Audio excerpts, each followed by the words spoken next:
So our second speaker today is Janne Junnila, and he will talk about singularity lines of complex projective structures with real holonomy. So please.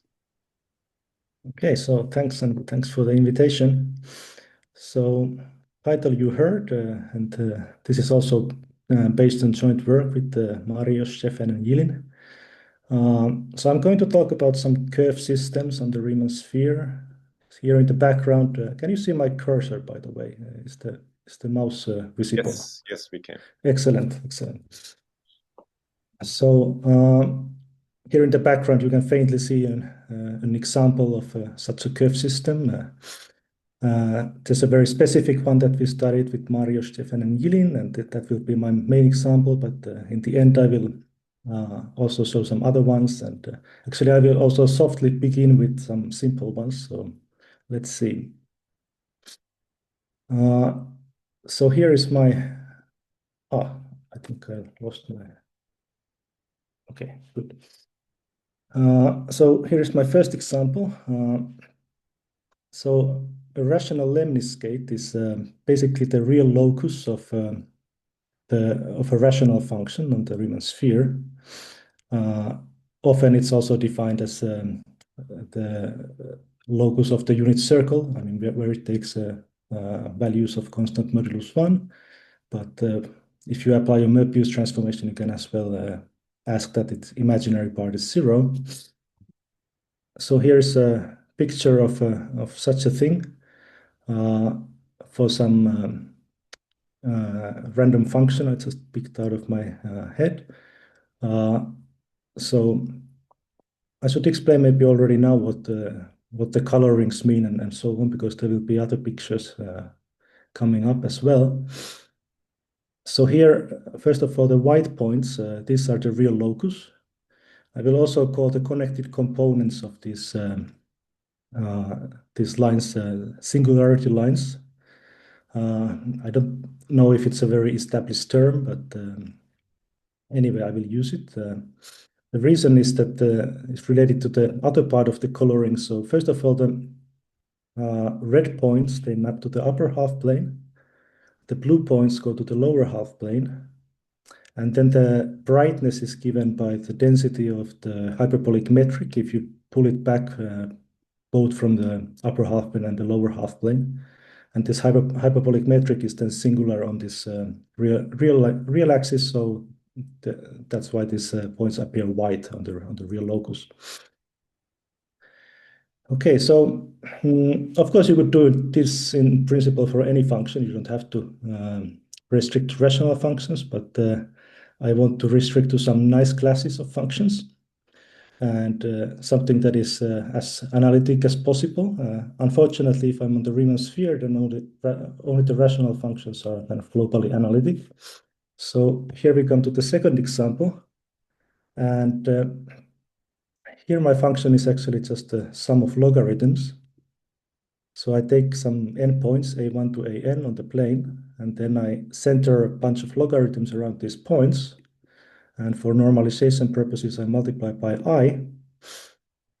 And now what happens is that this map is not anymore single valued because logarithms, they are multi-valued functions. But still, if I pick a point on the real locus and I do a full turn around one point here, then what happens is the corresponding logarithm, it gains an additive factor of 2 pi I for the angle. And I multiply by I, so this turns to a real number. And therefore, the fact that I started from a point that mapped to the real line didn't change. So I'm still mapping to the real line after this, after taking this multivaluedness into account. So here's another example again, randomly picked. Now you see that also so these logarithms are centered at these bright dots, and the hyperbolic metric also blows up there. But then there's this real locus consists of this line that kind of goes in between these points here. Okay, so these are two examples, and the general class of functions that I want to study are functions that appear as developing maps of projective structures. So just kind of briefly to say, to recall what is a projective structure. So if I have a Riemann surface, then what does it mean? It means that I have basically a manifold structure where the charts have coordinate transformations that are holomorphic functions. The projective structures are the same thing, except that I ask that the coordinate transformations are actually Möbius transformations, not just analytic functions. If I have such a thing, then a more concrete way to look at these structures is through these developing maps. And what is a developing map for such a structure? Well, it's defined on the universal cover of my space. I take some local coordinate chart, I lift it to the universal cover, and then I start analytically continuing the coordinate to the cover. So this I can do. And this gives me a function on the whole cover, and it's unique up to a Möbius transformation because the coordinate changes are Möbius transformations. Okay, and then conversely, if you are given a locally injective holomorphic map on the cover, which has this property that the deck transformations on the cover side translate to Möbius transformations on the image side, then such functions, they define your CP1 structure. Okay, so that's the definition of the general complex projective structure. And then the extra structure that I want to put on this structure is that it should have real holonomy. So all of these Möbius transformations that appear in the holonomy should be actually in PGL2R, which means that they, in particular, fix the real axis. They still contain also, for instance, the map z goes to minus c, which switches the upper and lower half plane, but the real axis is still always preserved. So now if the real axis is preserved, then taking the real locus of this under this H is a valid thing to do. And you will get some set on your universal cover, and the connected components I will call the singularity lines of this map. And the main question of this talk kind of is to what extent does the topology of these singularity lines determine this projective structure? So if I'm just given roughly how the singularity lines should look like, where do they go, with what points they go around, and such things, is it already determining the projective structure? Does any such is isotopic class admit a CP1 structure with singularity lines in that isotopic class? So these kind of questions are the ones that I'm going to talk about. I won't have a total answer. I will mainly focus on one example where we know the answer, and then give some other examples and results in the literature. Okay, so I have one slide kind of, so for the background, I come from probabilities/math physics background myself, and my motivation also was originally from there. So this kind of curves, they appear in the, or projective structures more generally, they appear in semiclassical limits of models of random surfaces and curves, especially Liouville quantum gravity and SLE. They also appear in the so-called analytic long-range correspondence, which I know almost nothing about myself. But if you just look at the correspondence statement, and on the left-hand side, there are exactly these CP1 structures with PSL2R holonomy. The other side, I don't know much about. The random surface and curve side, I know a little bit more about.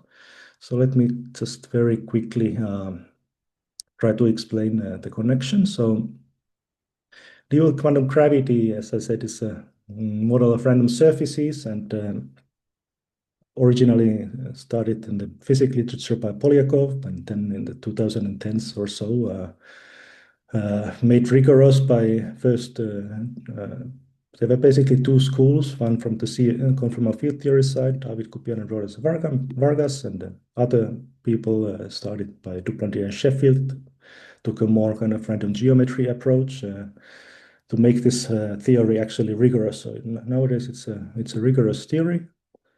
But roughly, the idea is that we want to choose a random Riemannian metric on our surface such a way that it's proportional to the e to the minus so-called quantized Liouville action. So if my metric is e to the phi dc squared, then this SL quantum is some quantity that you can compute on this conformal factor.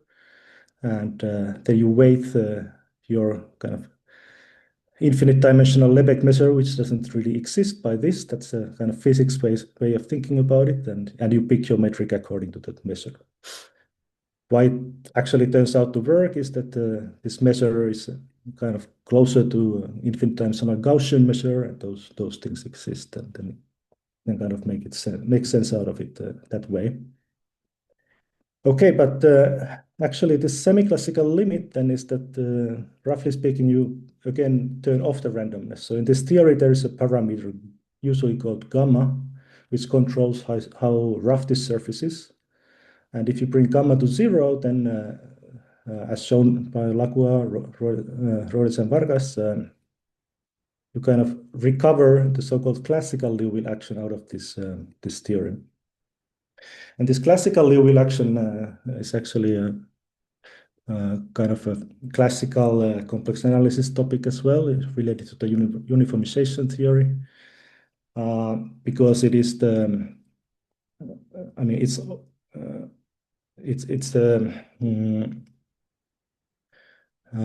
Euler-Lagrange equation is the Liouville equation, which characterizes metrics of constant curvature. And for this classical Liouville action, the minimizer should then be the hyperbolic metric.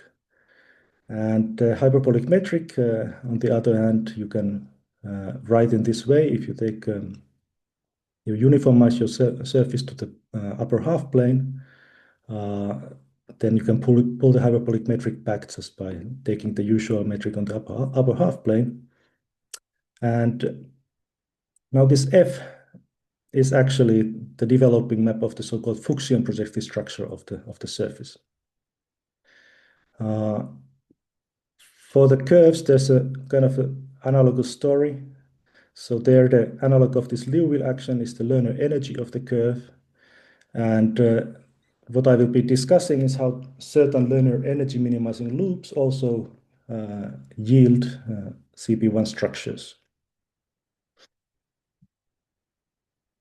Okay, so now kind of back to the complex analysis.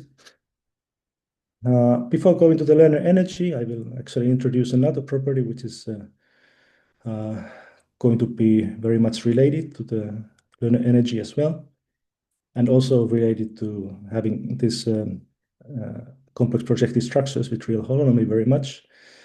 And it is the following. So if I have a curve on the Riemann sphere that goes through some fixed points, Z1 to Zn, so I pick some points and then I look at the Jordan loop through these points, then I say that this loop has a geodesic property if every open subarc here, gamma k that joins ck to ck plus 1, is hyperbolic geodesic in the domain that is bounded by all these other arcs. So more precisely, if I would erase this arc gamma k, then on the Riemann sphere, I have a simply connected domain because the infinity is included. And these other arcs, they become boundary of this domain. Actually, each arc has like two sides, basically. And I can conformally map this to the upper half plane in such a way that, let's say, zk goes to 0, zk plus 1 goes to infinity. And then to say that this is the hyperbolic geodesic is to require that the image is the imaginary axis here. Okay, so I say that my curve has the geodesic property if this holds simultaneously for every arc gamma k here.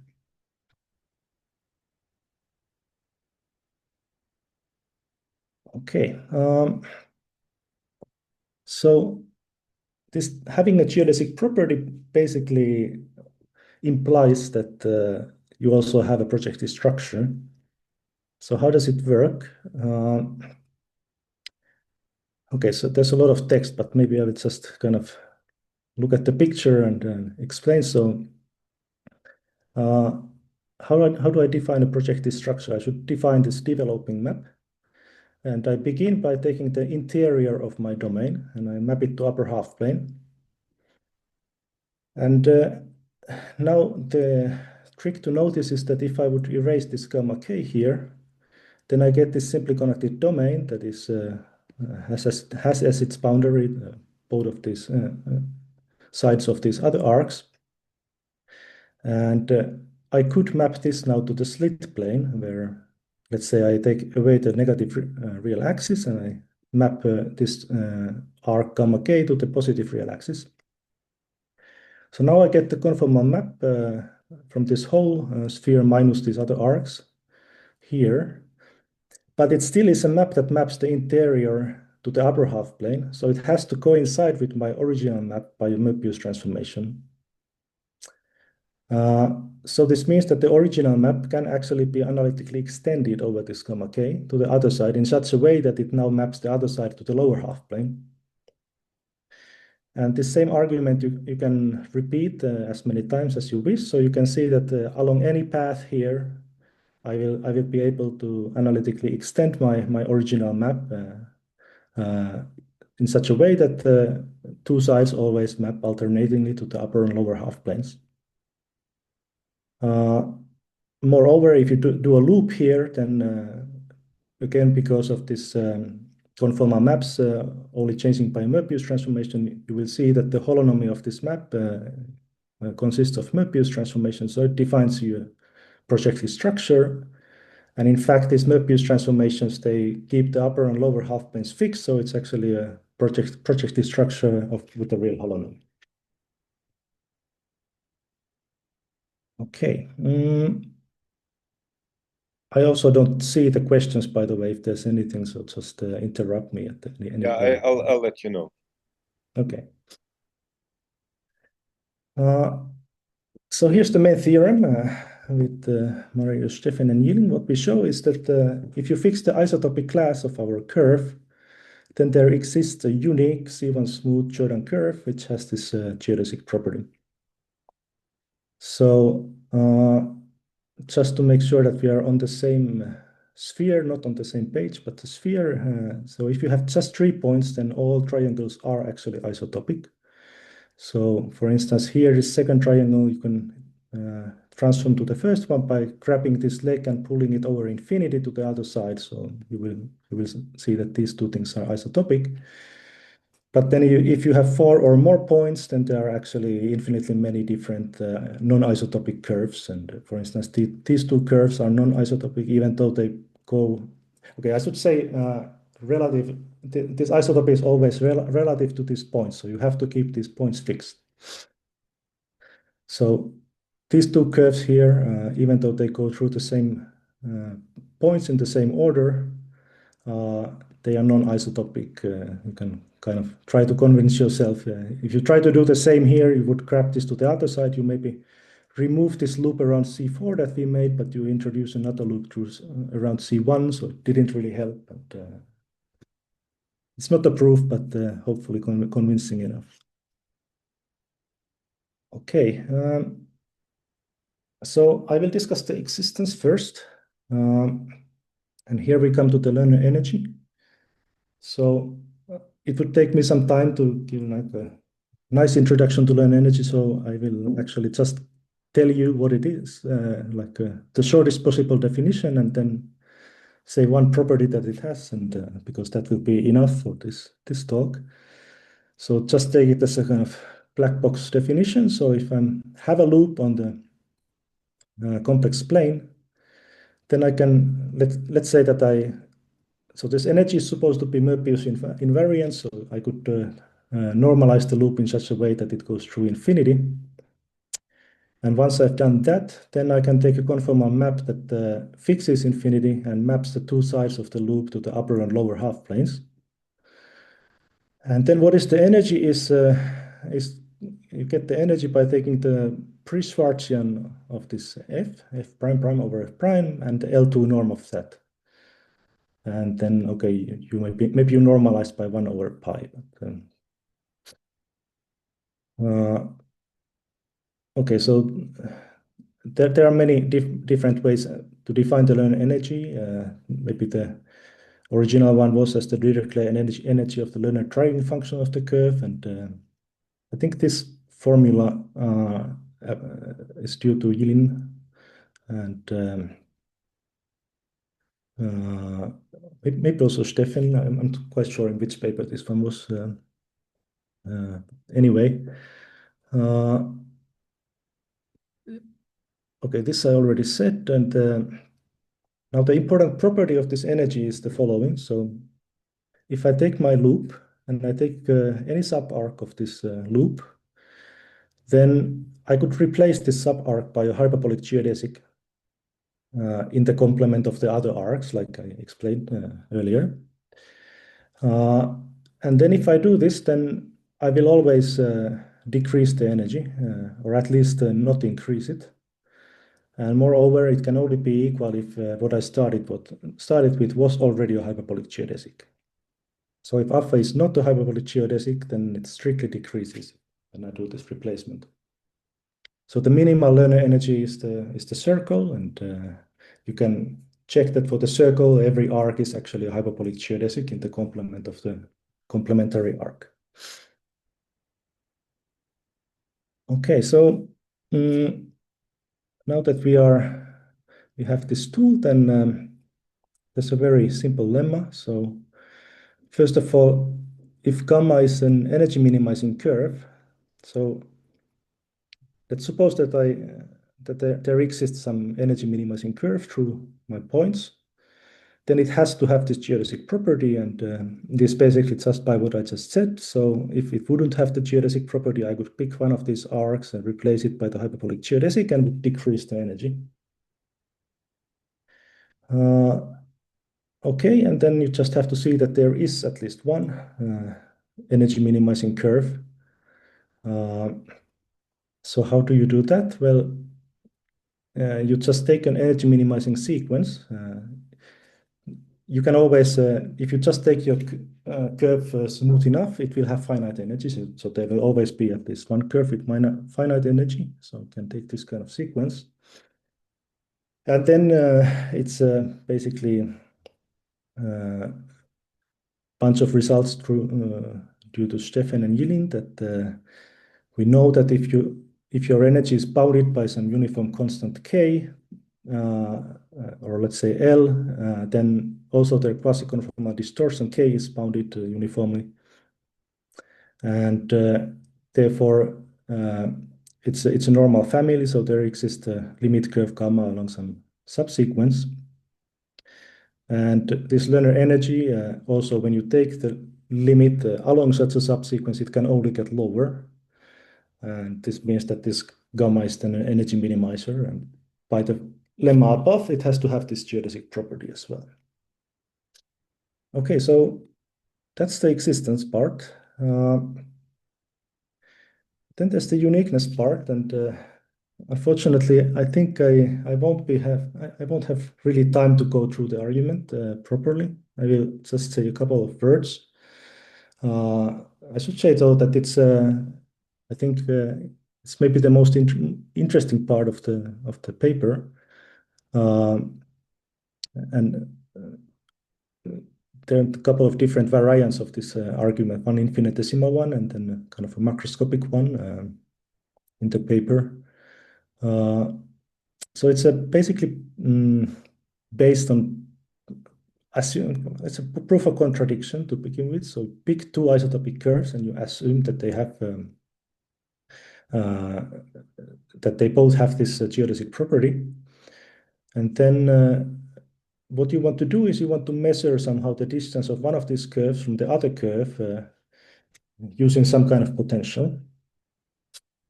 So concretely, what we do is that let's first focus on one of the curves, gamma, for instance. We lift it to the universal cover. So I have here drawn the universal cover as the disk. And once you do this lift, then all of the arcs of this gamma that go. Okay, so the universal cover is now taken in the punctured sphere with this Z1 to Zn as the punctures. So all of the arcs will now be some curves in the disk that join two boundary points.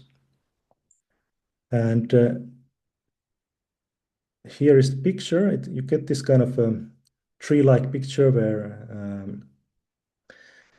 to one side of every arc there's this is in the case of 4 points. So to one side of every arc you will have three other arcs appearing from one side, and to the other side they will be appearing from the other side, and this repeats throughout this picture. And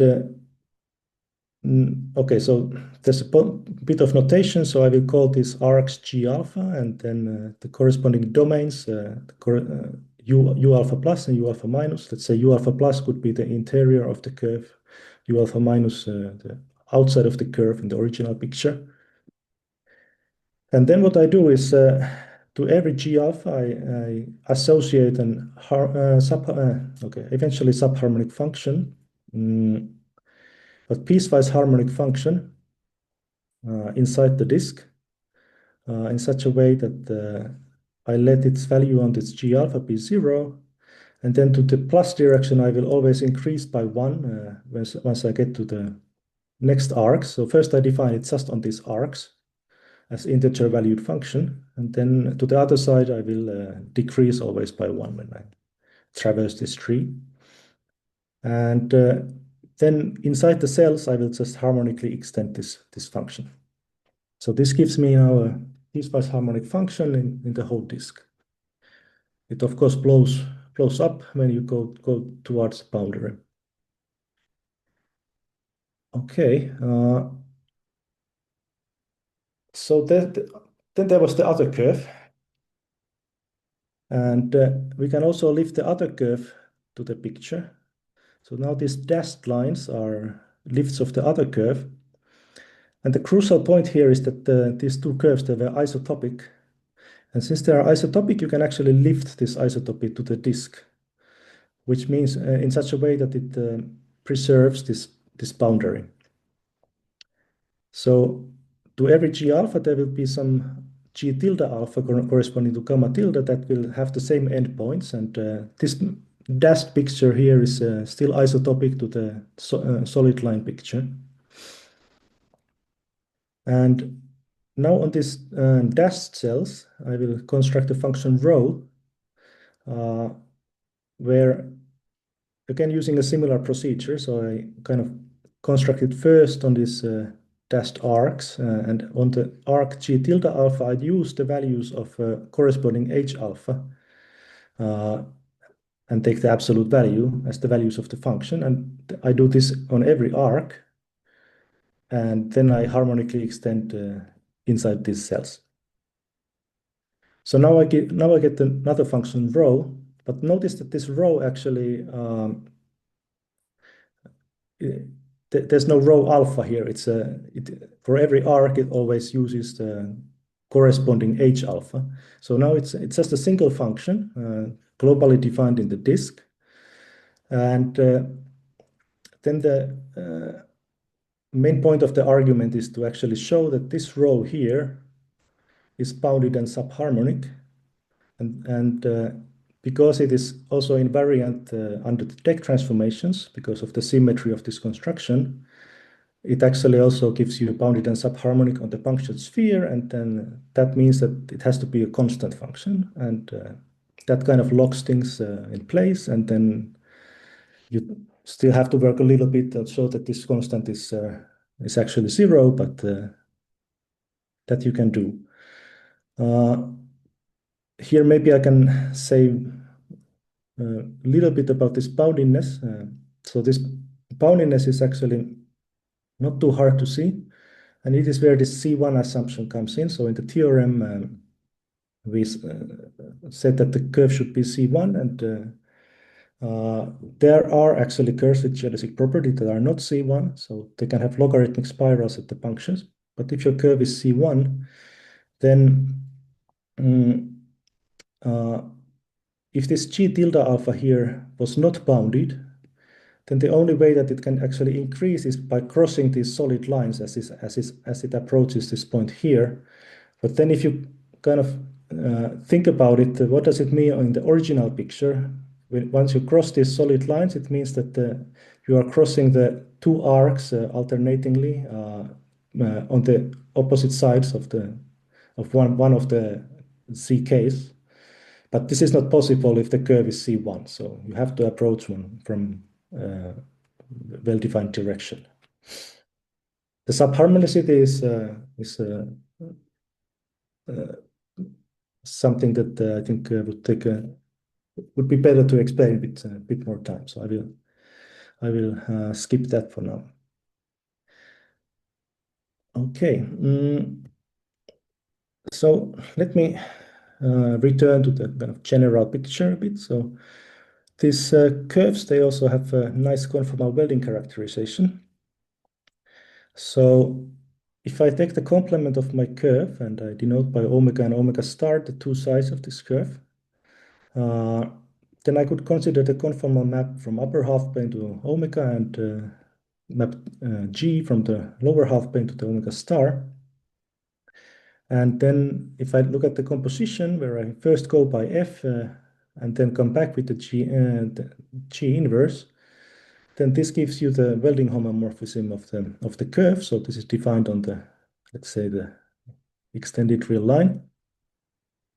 And now the nice characterization is that actually the loops with the geodesic property are the ones for which this welding homomorphism is actually piecewise Möbius.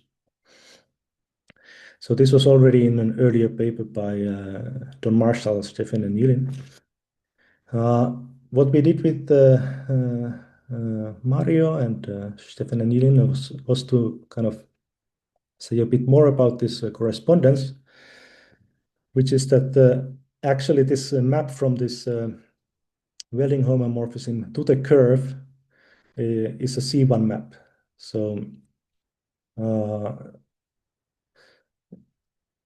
okay, I have stated it here in a little bit fancy way, but basically it gives you a diffeomorphism between this parameter space of piecewise Möbius welding homomorphisms and the Teichmüller space of the puncture sphere. And okay, it's more of a side comment, but why the Teichmüller space? So one point of view to the Teichmüller space of the puncture sphere is to just consider the locations of the punctures. So that gives you the moduli space, and then you still have to kind of fix the marking, but the marking can be fixed by giving the isotopic class of a curve through these points. So it's a kind of a tautology if you think about it from this point of view. Okay, so to get further, I have to also introduce a couple of other things. So first of all, let's recall the Schwarzian derivative. So if I have a holomorphic function, I can compute this quantity, which is this is called the pre-Schwarzian. You take the derivative of the pre-Schwarzian and you subtract 1/2 of the pre-Schwarzian squared. So this gives you the Schwarzian derivative, and it's kind of measures how far you are from a Möbius transformation. And in particular, it has a nice chain rule. One consequence is first of all, it's 0 for Möbius transformations, and in fact, it has a chain rule. And one of the consequences of this chain rule is that also if you compose any holomorphic map with the Möbius transformation, then the Schwarzian derivative doesn't change. So remember that if you have a CP1 structure, then the developing map was one way to kind of think about it, but it still had this thing that it was only defined modulo a Möbius transformation. So taking the Schwarzian derivative of the developing map now gives you actually a kind of a unique representative of the CP1 structure. And the point is also that this Schwarzian derivative it is a single valued function on the original surface, so you don't anymore have to consider it only on the universal cover, but because it kind of gets rid of all this holonomy, it becomes single valued on your original surface.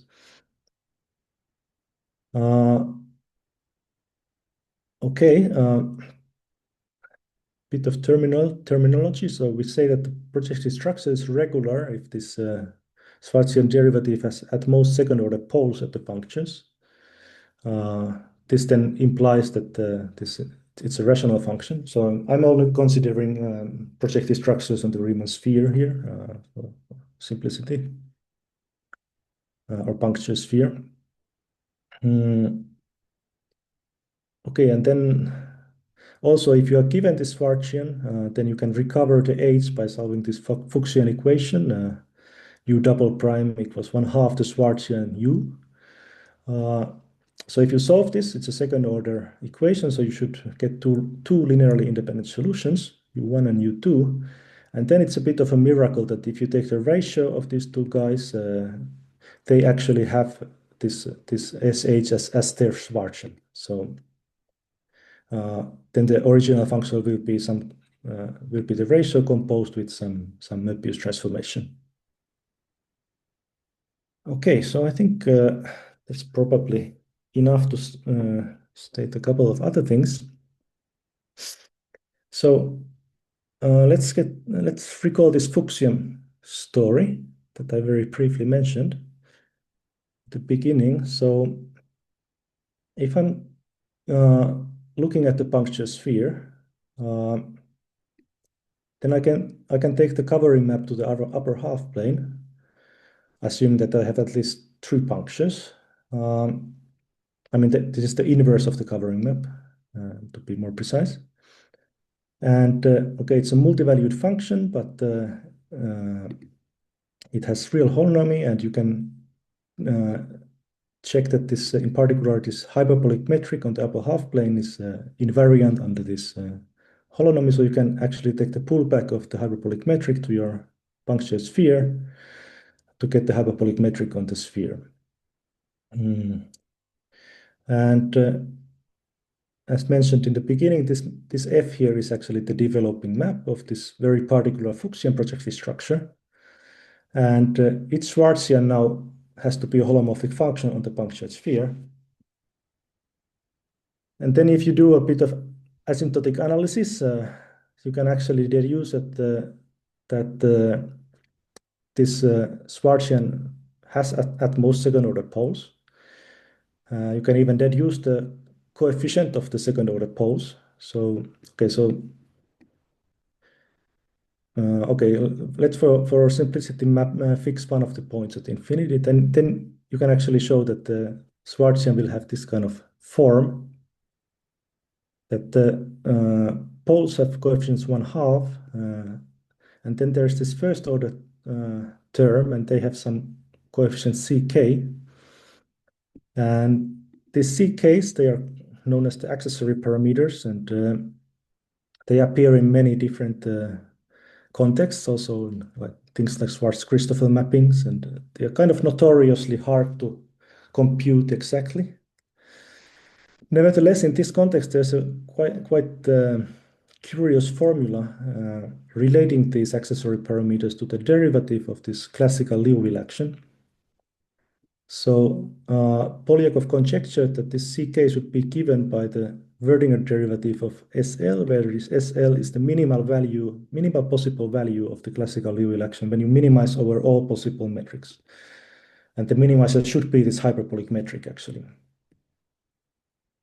Okay, and this was then proved by Takhtajan and Zograf, so it's a theorem. And what we do is we show a similar result, but now for this Jordan loops, and instead of the Liouville action, we use the Loewner energy. So if we now look at again a curve through these points with this geodesic property, then as we saw, this defines us a projective structure with a developing map I again call F. So it's a different F from the previous slide. Taking omega to upper half plane and omega star to lower half plane.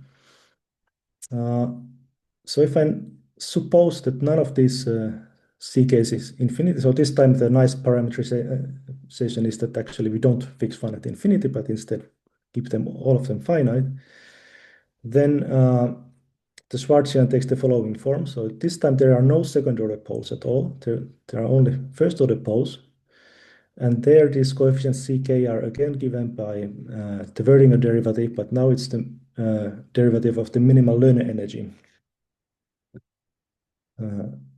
of the curves through these points where you kind of locally keep the isotopy class. So when you move the points a little bit, there's you can kind of keep track of the isotopy class as well. So you have to use the same isotopy class all the time. Okay, so with the help of this welding diffeomorphism result, we can also show that this I here is differentiable. So okay, so actually the easy part here, or easier part here, turns out to be to show that if this I was differentiable, then this value has to be ck, the value of this derivative. So the harder part is actually to show that this I is differentiable. So it's not too hard to show that it's Lipschitz, but it could a priori have some discontinuities in the derivative. But this follows from the welding result, and then this value of the derivative you can kind of pinpoint by studying the Loewner energy of so-called geodesic pairs, which I will also mention soon. Okay, so how about going to more general settings? What is known, first of all, the case of compact surfaces is, I think there's a lot more studies there. There, the isotopic class of singularity lines of a CP1 structure actually do determine the structure. So there's a result of Goldman that shows that these CP1 structures, they can be obtained via a process that is called crafting. We also saw a kind of a crafting results in this special case of Jordan loops through punctures. But I think this has not been done in full generality for puncture surfaces. Nevertheless, there's a paper on this analytic Langlands business by Kajotto and Teschner, quite a recent one, where they conjectured that the similar classification for this CP1 structure should also exist in this punctured case, at least when you restrict to this regular case. And now the thing is that once you have punctures, then you also have to specify some extra data, not just the isotopic class of the singularity lines, but there are some coefficients at these punctures that correspond to these coefficients of the second order poles. So actually the second order pole kind of determines the local behavior of the singularity lines at the puncture. So if the value of the second order pole, if you can write it in this way, that it's 1/2 minus 1/2 L plus 2IT squared, where L is half integer, non-zero, half positive integer, and T is a real number, then there will actually be two L singularity lines that come to this point, and they will be spiraling at a rate that is indicated by T. If L was 0 and T is 0, then you get the cusp, meaning like this punctures for the hyperbolic metric. While if this L is 0 and T is non-zero, then the holonomy will be hyperbolic, and the singularity lines will actually have a kind of a sequence of loops that converge to this point C0. Okay, so in our case, if we want to just plug our numbers in this formula, well, we have actually two lines coming to every vertex, one edge coming in, the other going out. So L is actually 1 because you have to divide by 2. And if we are in C1 case, we don't have the spiraling case, T is 0. Well, then actually C becomes 0. And as we saw in the formula, there was no second order pole.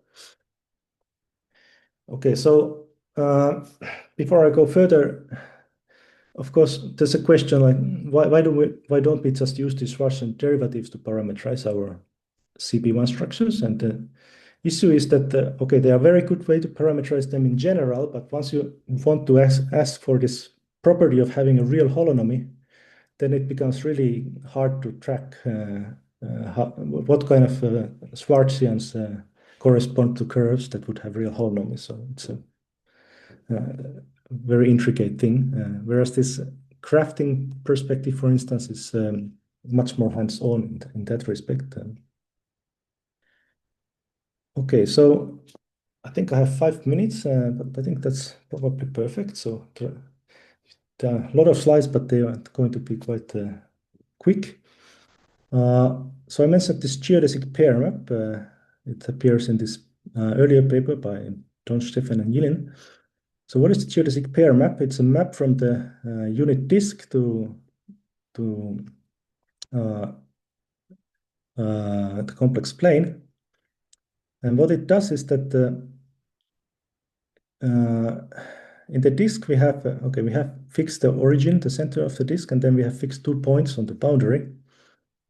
And turns out that there is also a unique curve here that is C1 and has this kind of geodesic property that this dashed line is again hyperbolic geodesic in this slit disk, the disk slit by the other arc here. And this particular map here is the one that actually maps one of the sides here to upper half plane and the other side to the lower half plane. Okay, sounds good. So if we compute the Schwarzian of this guy, you will get the following formula. Just barely fits on this slide, but I want to kind of concentrate on these second order poles. The poles are -3/2 here. What does it mean? Well, if we believe our formula from the previous slide, then this would actually correspond to 4 singularity lines, since 1/2 - 1/2 times 2 squared is -3/2. So L would be 2, which would mean 4 lines coming in. And in fact, that is correct because you can reflect this whole picture in the unit circle and you will get the kind of full set of singularity lines. So now you see that at these points, there are indeed 4 lines coming in. So that seems to match up. And then you can start asking what other kind of configurations can we find? Can we realize these other behaviors at the origin, for instance? And it turns out that there are actually there's a quite large class of CP1 structures with explicit developing maps that have certain topological features that you might want to see inside the disk. So here's the first one. So this is the same thing, but now with spiraling. So this was the general formula for the coefficient, but if I now start to change this t here, then I can again find another map. So the map is here. Now there's no logarithm in the map, but there's a complex power of z. And this is the set of singularity lines. Here you see that, okay, so again, every black arc here is actually a hyperbolic geodesic in the domain that it cuts into, including these circular arcs. Okay, same thing, but actually 3 lines coming in. You can also position these vertices arbitrarily. I just wanted to make something that looks nice, so I put them symmetrically. But for this particular example, for instance, here is a formula that realizes this thing. You can also alter the numbers of these lines coming from the boundary to the center. So there's one guy coming from this point, 2 from here, and 3 from here. Okay, I didn't write down the formula, but it's again some explicit function. So here's an example where you have actually a cusp in the origin. It's maybe not so well visible, but there's a little bright dot there. And so there's a cusp, and then there's a singularity line that goes around this cusp. And here is the developing map for this projective structure. Okay, and a bunch of other examples. This is the last slide, I think. So just very quickly, how do you find this kind of examples? Well, you maybe realize that there was a bunch of symmetries present. So one of the things was that the only place where something kind of non-trivial happened holonomy-wise was at 0 and infinity. So there was this reflection symmetry about the circle, and also the circle was part of this singularity line. So these were kind of the assumptions. And then if you furthermore assume that the holonomy is not elliptic, then you can actually conjugate the map in such a way that it will be affine. But if you have a map with affine holonomy, then already the pre-Schwarzian of the developing map will be single valued. And then you can check that the pre-Schwarzian only has first order poles if we have this, if you are in this setting, and you can solve the coefficients explicitly, and then you can just basically integrate and exponentiate, integrate again to get your final map. And I should mention that some of these formulas they also appear in paper by Zhang, where they are kind of obtained from a different perspective, starting from multiple radial SLE0 Lerner equations. And also there are other examples have been studied, the kind of non-crossing chords corresponding to rational functions were studied by Rohde and Wang, and Mario and Yermenko, they studied pairs of disjoint arcs. I think I'm out of time, so that's it. Thanks. Yeah, thanks, Janne. So let's thank the speaker.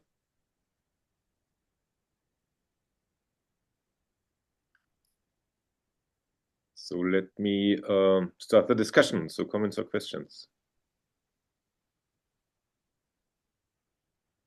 Wondering. Janne? Yeah, so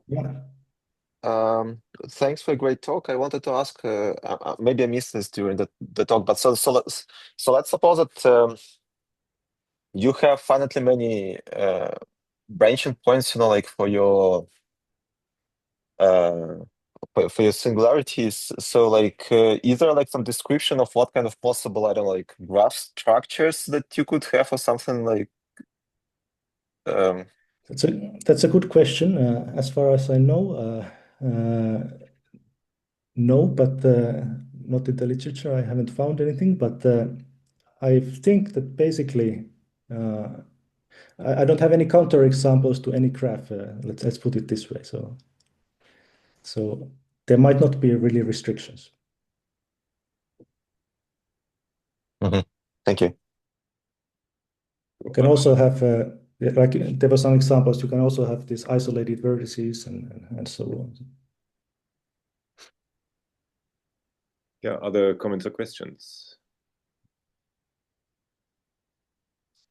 Well, I guess it depends a little bit how you go about it, right? I mean, one could just start with a graph and then try to get this kind of geodesic realization, right? Putting maybe additional assumption on what's happening at the vertices, right? So, for example, exactly. I would think, if you somehow specify the graph, you specify the vertices, and then you assume that at the vertices you have tangents, then probably one should get again existence and uniqueness in an isotopic class. I mean, this would be my speculation. I mean, I would also think that probably you can add the spiraling rate there. Yeah, I mean, to be honest, I'm not quite sure how to think of. Yeah, but I mean, like, let's just talk, like, let's just speculate sort of for the simplest situation, like when you have tangency, like, yeah, so, like, yeah, so I think this uniqueness proof, for instance, what we have should probably at least go through. And then I feel like using this grafting, starting. Okay, Mario also sent some notes. Also had some similar ideas myself at some point. Yeah, I mean, I think the way to go is to use these kind of grafting ideas that you mentioned but didn't discuss, right? To get existence, I think that's some other better procedure instead of looking at the Loewner energy. Yeah. There's something that I don't still see there quite. Like at some point, I was thinking about this a bit and trying to say that the grafting itself is like is a proper map and local differ, and then you would kind of get it topologically that you get everything and exactly once. And Actually, Janne, here's a question that I asked Yelin and Stefan. Well, again, I mean, you haven't discussed this, but there's this grafting map essentially, right? That essentially takes you from one Teichmüller space to, I mean, it's a self-map of Teichmüller space essentially. Yeah. And I guess we know it's smooth. Could it be that it's holomorphic? Do we know this? That it's not? I'm under the impression that it's in general not, but yeah, I mean, this is also I wouldn't bet on this. I feel like I might have seen some result that it's real analytic, but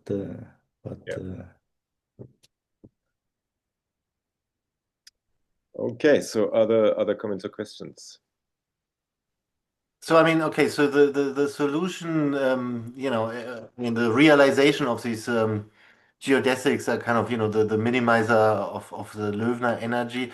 So I mean, but would the Loewner energy itself give you some sort of measure how complicated the graph is? Or maybe, I don't know, like, I mean, I was sort of intrigued by this sort of spiraling thing. So for the spirals it blows up. So okay. I mean, some sort of, I guess maybe this goes in the direction of what Misha was asking, like, what can you say about the structure of the graph, or what, like, if, I mean, I don't even know what the precise question is, but, if you know the Loewner energy is, I don't know, that big, then the graph cannot be that simple or something like that. So the Loewner energy is it's a little bit finicky because already if you have a corner, it will be infinite. And also for logarithmic spiral. But I think there are people have been trying. I'm not sure if there's like a final answer to this, like how to generalize Loewner energy. Somehow, I think there's a way to kind of make to kind of track the chains of what would be the generalization of the Loewner energy. So if you would kind of keep the corners fixed, let's say, and then move the vertices around, but not change the corners, so kind of move in this kind of slice, then there might be a way to kind of say that there is some energy function associated to such curves. But whether it admits some nice description like this, Loewner energy has many different descriptions based on determinants of Laplacian, I mean regularized determinants of Laplacian and things like that. This I don't know. Okay, so other comments or questions? So can I just clarify something? So like, since you mentioned it, so for the case of just Jordan curves through finitely many points, so do you have like an alternative proof of existence via grafting without using the Loewner energy approach? Yeah, we do. I think so. Yeah. I think so. I mean, you look at the punctured sphere, you realize the isotopy class essentially by the geodesics, right, in the hyperbolic metric. Yeah. And then you do this kind of grafting procedure. So there is a proof without actually using Loewner energy. I see. Okay. And this works for much more general graphs, right? I mean, Alex Eromenko actually asked me this question. If you have a general graph, I mean, there's no notion of Loewner energy as far as I know, right? Right. So this only currently applies to Jordan curves.